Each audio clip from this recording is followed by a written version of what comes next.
What's up, everybody? This dude, and we right back in it. Yeah, this is day 2 of Megan Thee Stallion and Tory Lanez case. Before I get into the footage, make sure y'all like and subscribe, and also subscribe to my backup channel. Watch the video and leave a comment at the end. Yeah. This afternoon, it started with questions about Tory Lanez. She testified that she knew him only for a short time leading up to this incident. They were friends. She was asked, were you intimate? She said yes. She was asked, were you exclusive? She said quite happily no. Then they asked her about her relationship with Kelsey. She said that she's known Kelsey since freshman year of college.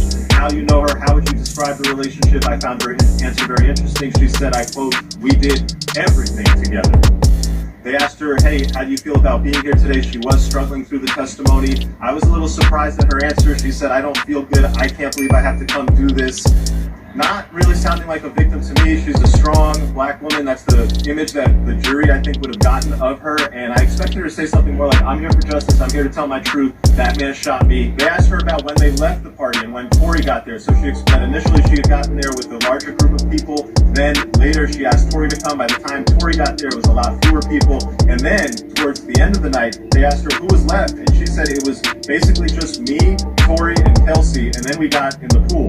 Then she said that when they were in the pool, her wig started getting loose, it was coming off, she felt uncomfortable, so she wanted to leave. She told Kelsey, her and Kelsey went to the driver and said, hey, we want to leave. And this brings up the first point of contention, where according to Meg, the driver said, I won't leave without Tory. Now obviously Tory's team says, Meg said she won't leave without Tory.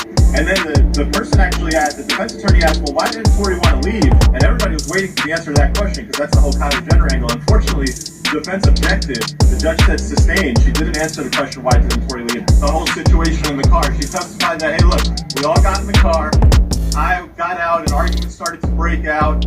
Basically, Tory started the argument. I was shocked when she dropped and admitted that this argument started with Tory saying to Meg, hey, why are you snaking your friend like this? And basically revealing that he had hooked up with both of them, that they had been cheated on by him. And this sort of led into the whole big fight. At one point, she gets out of the car, but then she did get back in because they convinced her to get back in, and then we get to the shooting. And here, there was some shocking stuff. So here's some of the key stuff. One, Meg described that, hey, look, I got out of the car, I looked back over me, and then I saw Tory holding a gun, pointing it at me, and he shot me after he said dance bitch. But then, this is the prosecution asking the questions, and even in the prosecution asking the questions, she said stuff that makes you scratch your head, which leads you to believe that what's going to happen under cross-examination. The prosecution asked her this, where was Kelsey when Tory was doing the shooting? You know what Meg said? Meg said, I didn't see Kelsey. I only saw Tory. Question, was she in your field of vision? Because that seems highly problematic. The other parts of the testimony that were a little bit confusing is they asked her, where was Tory? Was he standing on the car? Was he standing on the ground? And she said, well, he was shooting up over the window, but I don't know if he was standing on something. And they asked her, how tall is he? She said, I think he's like 5'3" or 5'4". He's taller than that, but that's not tall enough to shoot over the window of an Escalade while standing on the ground. And then they asked her, hey, was he on the passenger door, or was he on the front door or the back door? She said he's on the passenger side. And they were like, all right, well, was it the front door or the back door? She said, oh, I don't. The other part of her testimony that I found a little confusing, it didn't mesh with what the prosecutor said in his opening. The prosecutor said in his opening that Kelsey went to where Meg was, and that after Kelsey went to where Meg was, after Meg had been shot, that Tory was approaching them. Meg's testimony today was different. Meg's testimony was not that she got shot, she went away, and then Kelsey went to where she was, and then Tory came.